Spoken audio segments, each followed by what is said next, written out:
Assalamualaikum warahmatullahi wabarakatuh. Alhamdulillahi rabbil alamin. Fa innal hamda haqquhu nahmaduhu wa nasta'inuhu wa nastaghfiruhu wa nastahdihi wa natubu ilaih. Wa na'udzu billahi min shururi anfusina wa min sayyiati a'malina. May yahdihillahu fala mudilla lahu wa man yudlil falan tajida lahu waliyyan mursyida. وأشهد أن لا إله إلا الله وحده لا شريك له وأشهد أن محمدا عبده ورسوله الذي لا نبي ورسول بعده اللهم صل وسلم وبارك على نبينا وحبيبنا وقدوتنا سيد الأنبياء والمرسلين وعلى آله وأصحابه أجمعين اللهم أرنا الحق حقا وارزقنا اتباعه وأرنا الباطل باطلا وارزقنا اجتنابه. Ikhwah yang dirahmati Allah Subhanahu wa taala, kita semua yang berada di masjid ini, semoga Allah memuliakan kita semua. A'azzani Allah wa iyyakum jami'a. Sebagaimana yang biasa ya, kita selang-selingi bacaan kita terhadap dua kitab ya, yang sudah kita lakukan selama 1 tahun lebih ya. Dan malam ini giliran kita membaca kitab Ar-Rahiq Al-Makhtum, atau paling tidak resensi ataupun ikhtisar ya dari kitab Ar-Rahiq Al-Makhtum ya, yang berhubungan dengan kisah Nabi sallallahu alaihi wasallam. Kalau antum masih ingat, sebelum Ramadan ya, sebelum Ramadan kita membahas tentang perang Hunain ya. Masih ingat Pak? Setelah Ramadan, Syawal kita kan nggak pernah ngaji sirah ya. Belum ya? Ya, jadi kemarin terakhir dalam catatan saya ya, kita membahas tentang masalah perang Hunain. Kita mengetahui bersama bahwasanya perang Hunain itu pasukan kaum muslimin begitu banyak ya. 10.000 tentara yang dibawa dari Madinah dan sekitar kota Madinah bergabung dalam perjalanan menaklukkan kota Makkah, Fathul Makkah. Dan ternyata itu berhasil. Kemudian setelah Makkah jatuh ke tangan kaum muslimin, berhala-berhala dibersihkan, pemuka-pemuka Quraisy masuk Islam, hanya segelintir tokoh-tokoh yang tidak masuk Islam. Tapi pada umumnya, termasuk Abu Sufyan sendiri, itu masuk Islam. Dan tatkala Makkah jatuh, beberapa kabilah-kabilah, yaitu di atas kota Makkah itu, mereka tidak sepakat atau mereka tidak ridho ya, Islam dianut oleh orang-orang Quraisy. Akhirnya apa? Mereka mengumpulkan kekuatan. Itu dikenal nanti dengan apa ya, perang Hunain. Karena pertempuran itu di Hunain. Jadi ikhwah mati Allah SWT, itu pasukan musuh sekitar 12.000 orang. Dan kaum muslimin juga begitu, 10.000 orang dari Madinah. Kemudian ditambah orang-orang Makkah yang baru masuk Islam turut bergabung. Jadi 12.000 pasukan kaum muslimin. Jadi sebahagian orang, sebahagian sahabat, tentu saja sahabat-sahabat yang baru masuk Islam ini, mereka sangat percaya diri bisa menaklukkan dengan cepat orang-orang Hunain. Dengan cepat. Kenapa? Jumlahnya banyak. Sedangkan 300 melawan 700 melawan 1000 bisa kalah yang 1000. Kemudian 1000 melawan 3000, seperti perang Uhud juga kalah pada awalnya kan orang-orang Quraisy. Dan banyak pertempuran yang lain. Ini pasukan begitu besar, akhirnya muncul rasa percaya diri yang berlebihan hingga terucap kata-kata yang itu masuk dalam kibria, kesombongan. Bahwa mereka akan bisa mengalahkan orang-orang Hunain. Akhirnya apa yang terjadi? Terjadilah seperti yang kita bahas pada pertemuan yang lalu. Pasukan Islam terkepung di lembah itu, dihujani panah oleh orang-orang Hunain. Disergap, kocar kacir. Banyak yang wafat. Sebahagian ada yang melarikan diri, terutama orang-orang yang baru masuk Islam, melarikan diri ke arah Makkah. Lalu Rasulullah SAW dengan gagah beraninya itu menyatukan kembali pasukan itu. Dan yang pertama yang dipanggil oleh beliau itu umumnya adalah orang-orang Ansor yang membela Rasulullah SAW. Barulah ketika sudah terkumpul dan arus kembali berbalik, akhirnya barulah menyatu pasukan yang lain. Jadi ikhwah mati Allah SWT, ini ujian, ini penjelasan bagi kita dalam sejarah bahwasanya kesombongan itu akan cepat dibalas oleh Allah Subhanahu wa taala. Karena siapapun tak berhak untuk sombong di muka bumi ini. Itu adalah ridha Allah. Itu adalah selendangnya Allah Subhanahu wa taala. Muncul kata-kata kesombongan itu, akhirnya Allah tunjukkan kekuasaan. Dan walaupun di situ ada Nabi SAW, walaupun ada Nabi di situ, Allah ingin memberikan pelajaran kepada umat Islam, kepada para sahabat. Gak boleh ada sedikit pun sebesar zarrah kesombongan itu tersemat di dalam hati orang-orang yang beriman kepada Allah Subhanahu wa ta'ala. Begitu juga pada perang Uhud itu kan, walaupun di situ ada Nabi sallallahu alaihi wasallam, kalau mereka tidak mengikuti titah Nabi, perintah Nabi, maka Allah akan turunkan bala kepada mereka, cobaan kepada mereka. Yang seyogyanya mereka sudah memenangkan perang Uhud itu, akhirnya kalah, dilibas oleh tentaranya Khalid bin Walid. Dia melihat celah, ini para pemanah sudah turun, hanya tinggal beberapa orang, maka dia ambil kesempatan berbelok dan melibas kaum muslimin dari belakang, dari celah bukit itu. Akhirnya kalah kaum muslimin, 70 orang lebih wafat, kan begitu. Oleh sebab itulah ikhwah, dua hal ini penting: patuh dan tunduk, patuh dan jangan sombong. Iblis keluar dari surga, atau iblis mendapat laknat Allah Subhanahu wa taala itu karena dua dosa ini.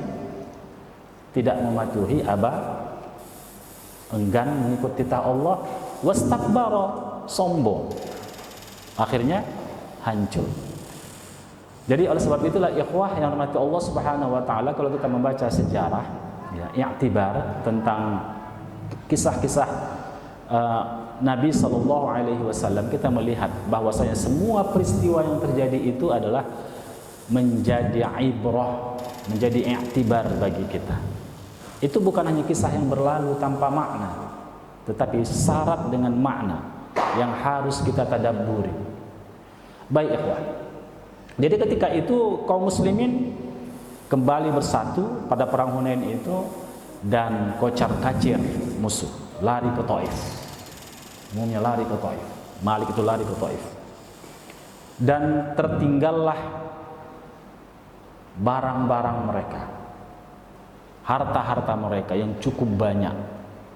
Bahkan pada perang Hunain itu 6.000, dalam satu riwayat 6.000 pasukan, separuh dari pasukan Hunain itu ditawan.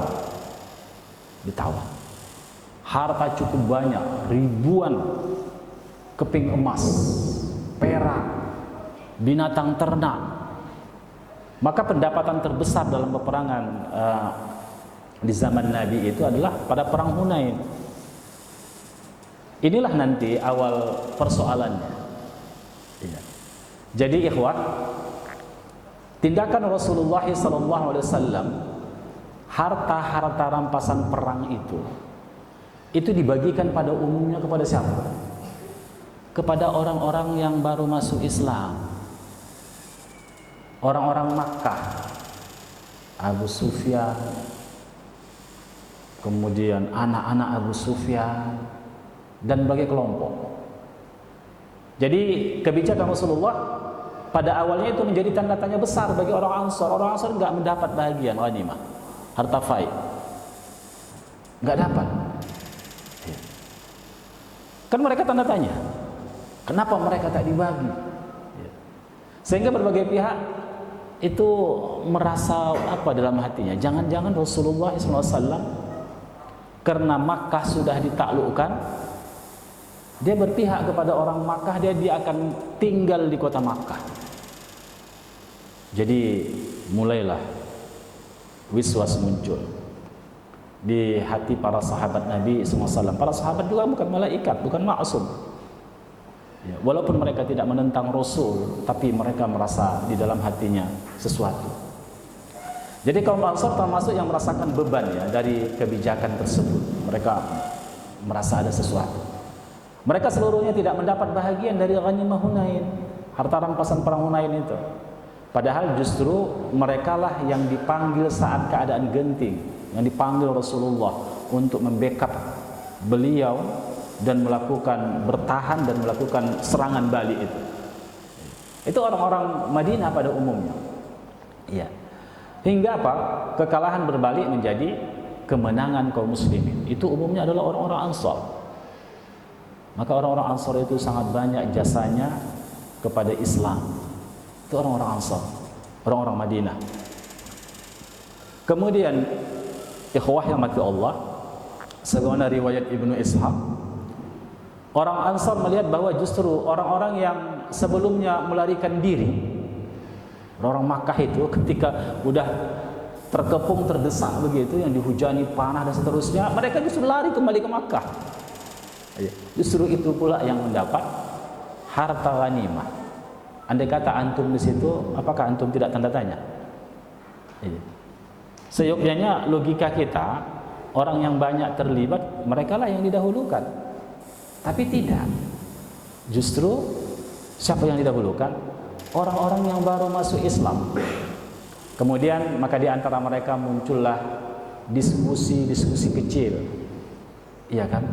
Kita mana? Kita mana? Terus sebagian kan? Nah, jadi begitu. Walaupun tujuannya lillahi ta'ala, antum tahu kan? Salah satu yang menjadi fitrah manusia itu apa? Butuh keadilan. Butuh keadilan. Karena itulah bersikap adil itu merupakan mata uang yang berlaku di mana saja. Usahakan orang lain kita berlaku zalim kepada orang lain. Sama keluarga sendiri, kalau kita tidak berlaku adil, ada reaksi tidak? Ada reaksi. Padahal kita yang mengasih makan anak-anak kita kan begitu, misalnya kan. Ya Allah ya, sebenarnya hakikatnya kan begitu, kita lah asbabnya.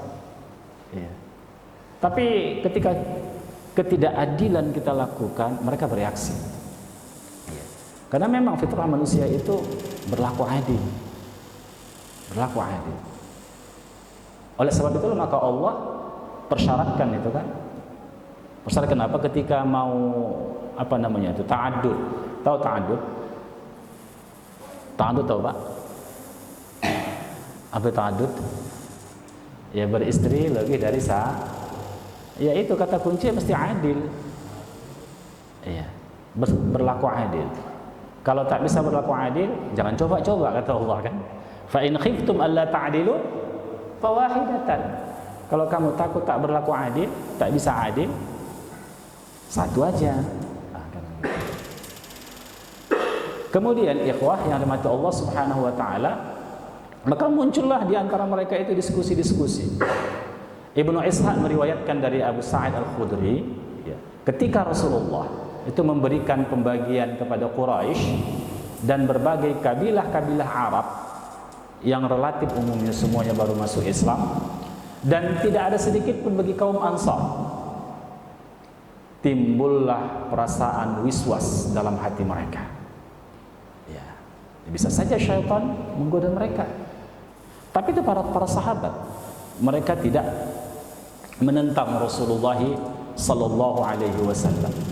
Jadi ada perasaan sakwa sangka.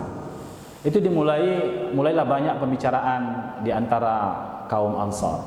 Sampai ada yang berkata, demi Allah, wallahi Rasulullah sudah kembali kepada kaumnya. Dan itu yang dikhawatirkan mereka. Cahaya Madinah itu kan Rasulullah sallallahu alaihi wasallam.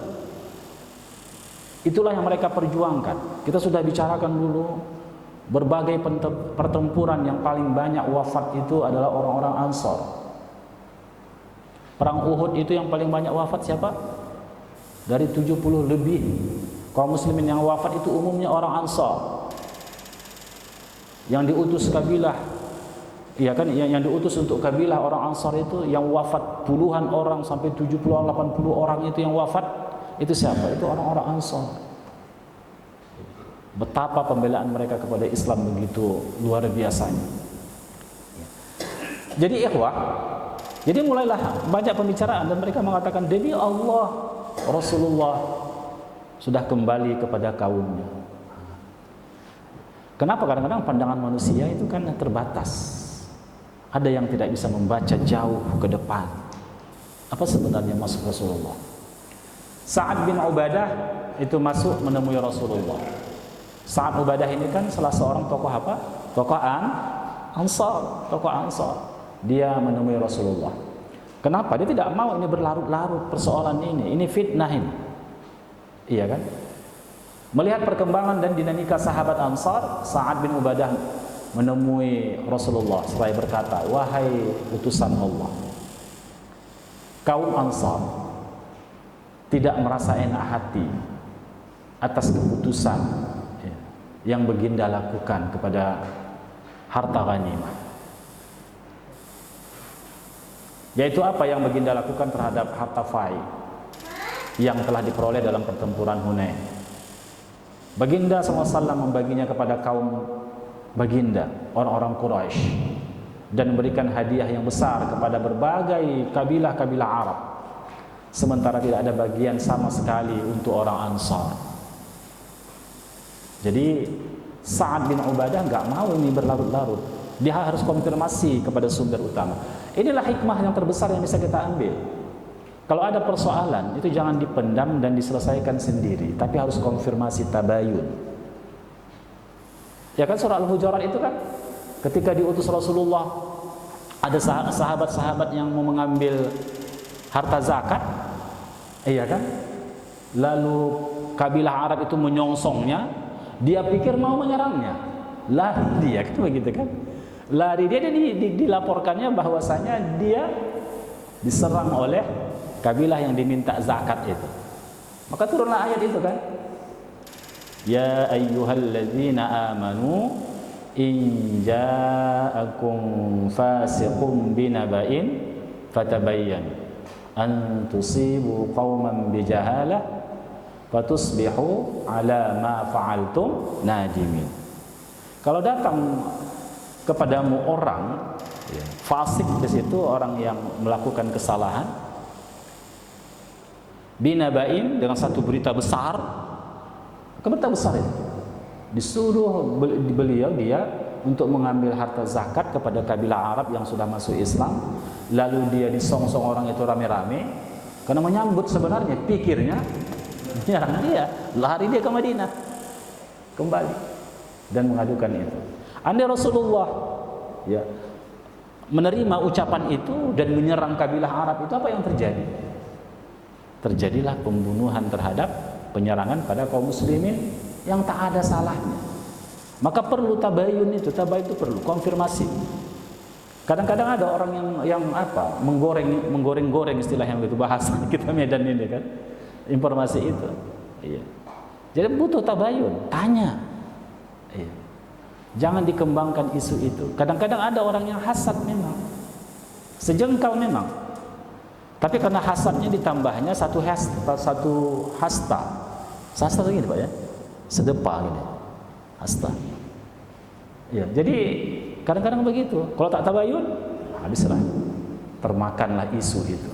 Itu yang banyak terjadi dalam bernegara pun begitu juga. Jangan mudah terprovokasi dengan informasi-informasi yang belum tahu benar salahnya. Bagaimana mengkonfirmasi ustaz? Mana bisa langsung datang kalau ke presiden, kalau ke menteri sebagainya kan begitu.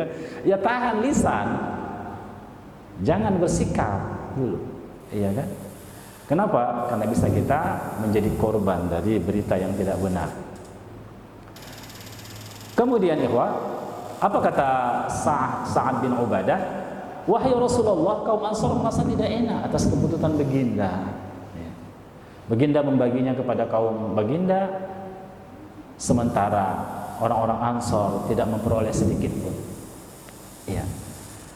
Jadi terjadilah dialog dengan Sa'ad. Lalu Rasulullah pun bertanya kepada Sa'ad. Jadi engkau bagaimana Sa'ad? Kata Rasul. Wahai Rasulullah, aku hanya adalah bahagian dari kaumku. Artinya dia juga bertanya gitu. Dia pun bertanya, kok begini Rasulullah? Tidak biasa Rasulullah. Rasulullah itu orangnya sangat adil. Kok tiba-tiba begini? Jadi tanda tanya. Ya. Jadi begini sebenarnya, ikhwah rahmat Allah Subhanahu wa taala. Nanti akan kita lihat. Sama misalnya, kalau kita sudah merasa dekat dengan seseorang. Iya. Contohnya lah, istri, anak-anak kita, datang anak orang lain ke rumah kita. Iya. Siapa yang lebih kita utamakan, muliakan waktu itu? Anak orang lain kan begitu kan? Kenapa dia tamu kita?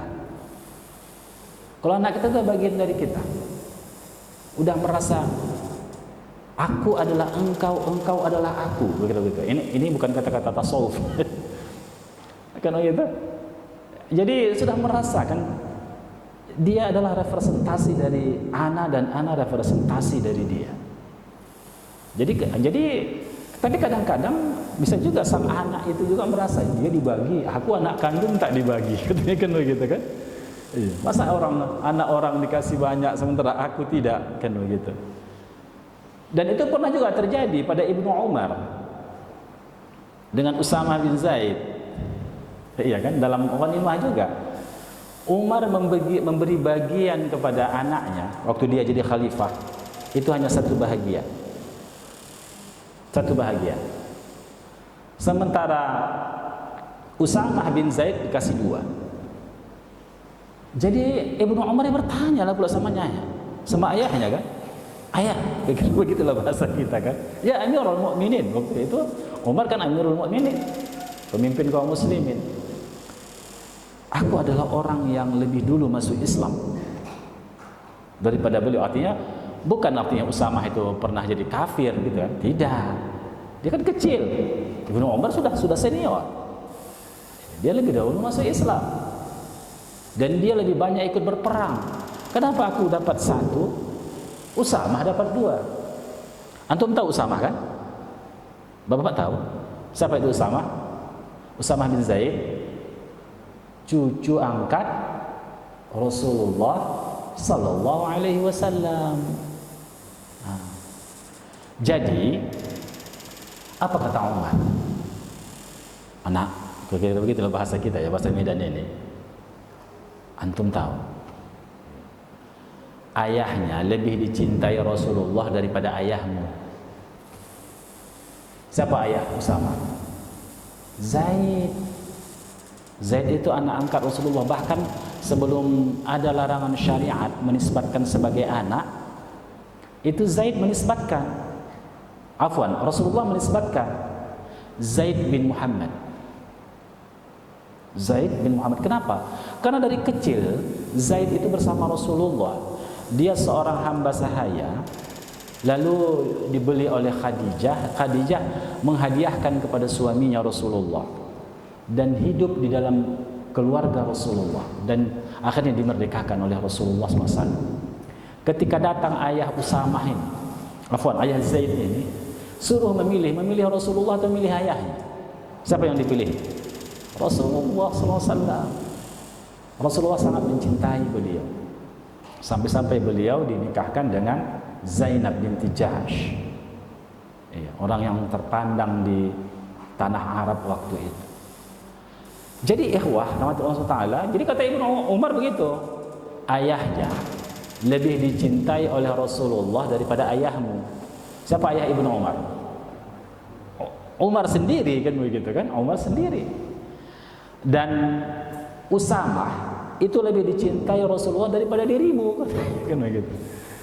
Nah, jadi kadang-kadang memang ikhwah mati Allah Subhanahu wa taala ada alasan-alasan ya. Alasan-alasan orang-orang hebat ini, orang-orang salih ini, apalagi Rasulullah SAW, utusan Allah kan, pasti ada alasan kenapa beliau melakukan itu.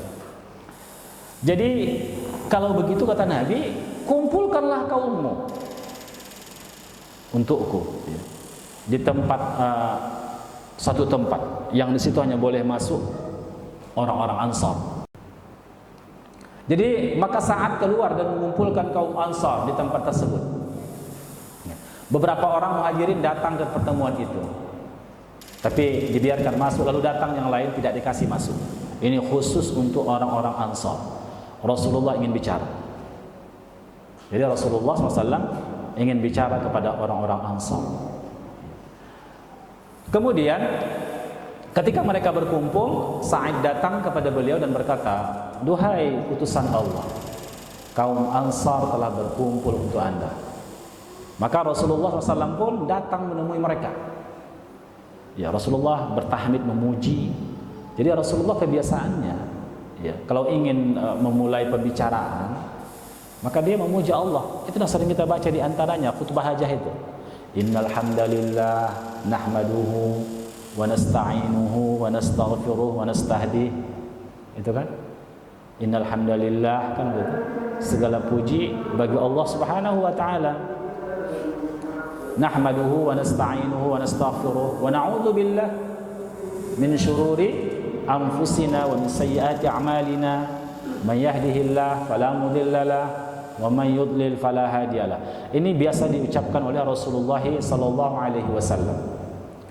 Dan dia memuja Allah, menyanjung Allah. Lalu kemudian setelah itu orang-orang Ansar pun mendengarkan khutbah Rasulullah SAW. Nabi pun memulai pidatonya, "Wahai kaum Ansar, sampai kepadaku ucapan-ucapan kalian dan perasaan yang timbul dalam hati kalian terhadapku," kata Rasulullah SAW. Lalu orang Ansar pun tertunduk. "Bukankah aku datang kepada kalian ketika kalian dalam kesesatan?" kata Rasulullah. "Dulu kalian tidak mengenal Allah, Rabb kalian. Lalu aku datang dan Allah memberikan petunjuk kepada kalian. Kalian dalam keadaan miskin, lalu Allah memberi kalian kecukupan, barakah. Kota Madinah itu dibarakahi oleh Allah Subhanahu wa taala. Akhirnya kalian berkecukupan. Kalian dulu saling bermusuhan. Suku apa itu? Aus dan Khazraj. Kalian dulu saling bermusuhan. Lalu Allah mempersatukan hati kalian dan tidak ada tertumpah darah di antara kalian. Lalu kata Nabi, "Tidakkah kalian bisa menjawabku?" Ini Nabi sendiri, Nabi tadi yang menjelaskan itu, Nabi juga menjawab sendiri.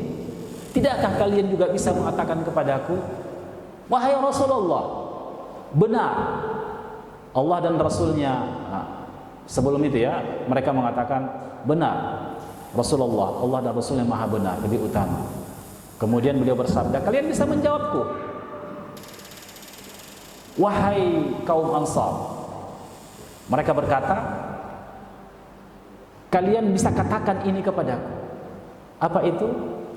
"Demi Allah," kata Nabi, Nabi juga mengutarakan ini, "seandainya kalian mau, kalian berkata dan kalian benar, dan aku pun akan membenarkan kalian." Apa itu? "Wahai Rasulullah, engkau datang kepada kami dalam keadaan engkau didustakan oleh kaum." Nabi kan mengatakan begitu. "Dulu kalian tak dapat hidayah, aku datang, kalian dikasih Allah hidayah. Dulu kalian miskin, aku datang lalu kalian diberikan rezeki," dan seterusnya. Dan kalian juga bisa menjawab kepadaku kembali. Apa itu? "Wahai Rasulullah, Engkau datang kepada kami dalam keadaan engkau didustakan oleh kaum, oleh suku. Lalu kami membenarkan. Wahai Rasulullah, engkau ditinggalkan oleh kaummu, ditelantarkan oleh kaummu. Lalu kami yang menolong, orang-orang Ansar yang menolong. Wahai Rasulullah, engkau terusir, lalu kami yang berikan perlindungan. Wahai Rasulullah, engkau dulu miskin, lalu kami yang membantu dan mengurusi kebutuhan. Bukankah kalian bisa mengatakan seperti itu kepada aku? Katakanlah, kata Rasulullah. Jadi beliau pun melanjutkan, apakah kalian merasa keberatan, wahai kaum Ansar, atas sekelumit harta dunia yang dengannya aku ingin melunakkan hati satu kaum agar mereka masuk Islam dan mereka tetap di dalam Islam, yaitu mu'allaf. Apakah kalian dengan sekelumit harta itu, padahal aku ingin melunakkan hati mereka agar mereka masuk Islam, sementara kalian aku pasrahkan kepada keislaman kalian sendiri, karena aku tahu kalian sudah Islam dan Islam itu sudah tumbuh dalam hatimu. Kenapa begitu? Tidakkah kalian ridho, wahai kaum Ansar, bahwa orang-orang pulang membawa kambing dan onta, sedangkan kalian pulang membawa Rasulullah bersama kalian? Wah,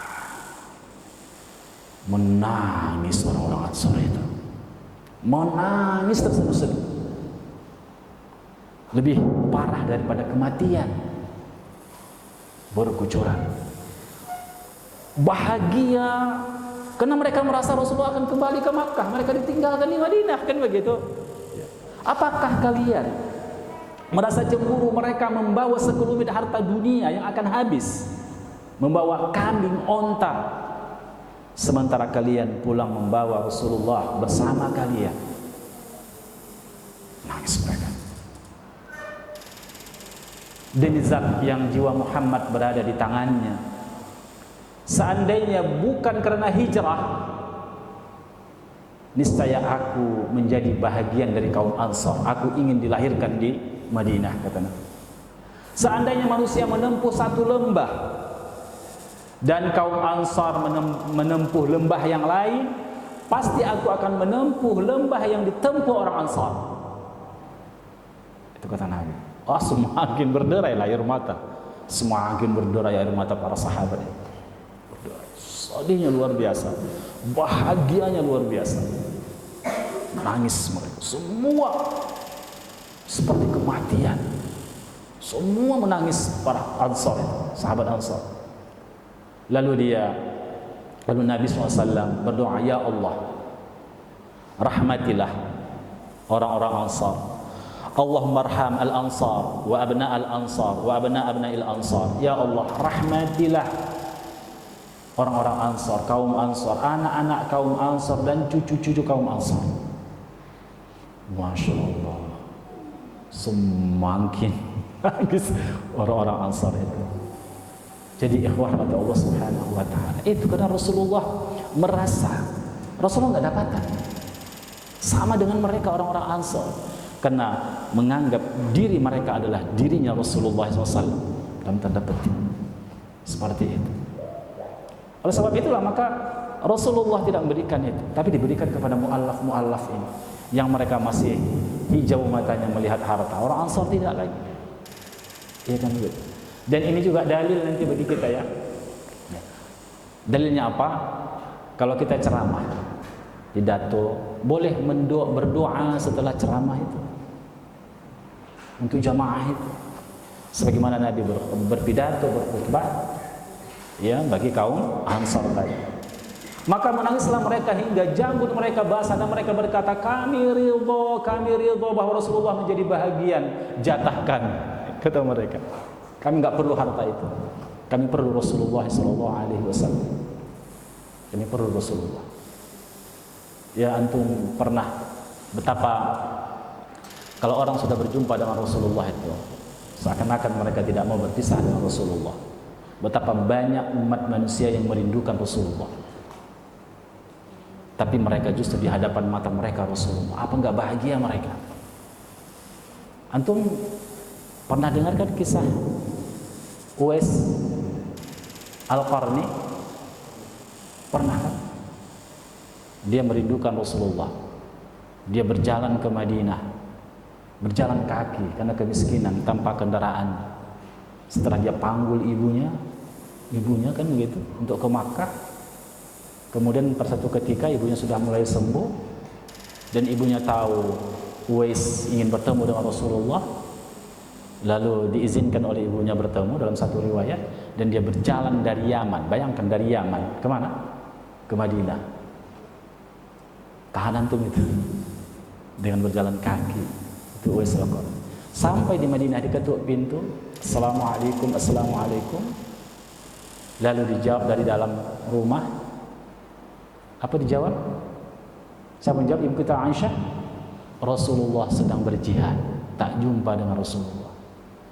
Tapi Uwais tidak bisa menunggu Rasulullah karena ibunya yang tua sedang berada di Yaman membutuhkan dia. Dia terpaksa pulang tanpa pernah berjumpa dengan Rasulullah. Maka dia hidup di zaman Nabi dan beriman kepada Nabi, tapi tak pernah berjumpa dengan Nabi. Maka dia bukan sahabat. Dia namanya mukhadram. Apa namanya? Mukhadram, yaitu orang yang hidup di zaman Nabi, beriman tapi tidak berjumpa dengan Rasulullah. Begitulah Uwais, air mata mengucur merindukan Rasulullah SAW. Kita juga begitu. Iya. Ini betapa luar biasanya nikmat yang dirasakan oleh orang-orang Ansar. Mereka setiap hari bisa melihat wajah Nabi yang menjadi imam di masjid mereka, Masjid Nabawi itu Nabi. Kapan mereka rindu, mereka datang ke rumah Nabi. Kapan mereka butuh senyum Nabi, mereka menjumpai Nabi. Jadi bahagianya orang-orang Ansar itu. Lalu Rasulullah pun meninggalkan mereka. Belum waktu, Pak. Lalu apa yang bisa kita ambil dari sejarah ini?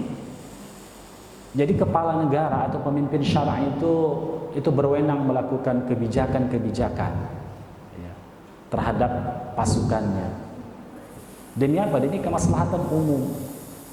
Dan juga pelajaran bagi kita, jangan mudah protes sebelum tahu hakikat. Itu tadi kita diajarkan untuk tabayun. Jadi peristiwa itu Rasulullah memberikan harta kepada mu'allaf bukan kepada Ansar karena itu tadi.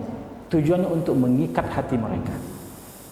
Karena hati mereka juga masih hijau melihat harta. Jadi pembagian harta boleh diprioritaskan untuk melunakkan hati. Itu konsep mu'allaf itu. Tapi mu'allaf itu nggak lama-lama, Pak ya. Jangan macam kita di Indonesia. Dia masuk Islam usia 20 tahun sampai dia mati umur 80 tahun dikatakan mu'allaf juga. Kalau begitu mu'allaf lah Abu Bakar, mu'allaf lah Umar. Karena mereka sebelumnya adalah beragama jahiliyah. Iya kan? Jangan selama-lamanya mu'allaf. Saya ini mu'allaf, Pak, tolonglah bagi akan datang ke masjid kemana. Udah berapa lama masuk Islam? Udah 15 tahun. Mu'allaf juga. Jadi tidak ya. Jadi ini orang-orang yang baru masuk Islam, dilunakkan hatinya. Wal mu'allafatu qulub. Wa mu'allafatu qulubihim atau wal mu'allafatu qulubahum. Jadi pembagian harta boleh diprioritaskan untuk melunakkan hati orang yang baru masuk Islam. Jadi keimanan orang Ansar itu begitu kuat. Menurut pandangan Rasulullah, mereka tidak membutuhkan itu lagi. Sudah banyak nikmat yang Allah berikan kepada mereka, dan nikmat terbesar itu tadi adalah Nabi kita Muhammad sallallahu alaihi wasallam.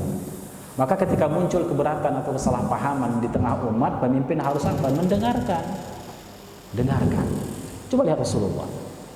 Beliau tidak langsung emosi, ambil pakaian, "Ayo kalian begini ya, menuduh aku." Tak begitu kan? Tapi apa?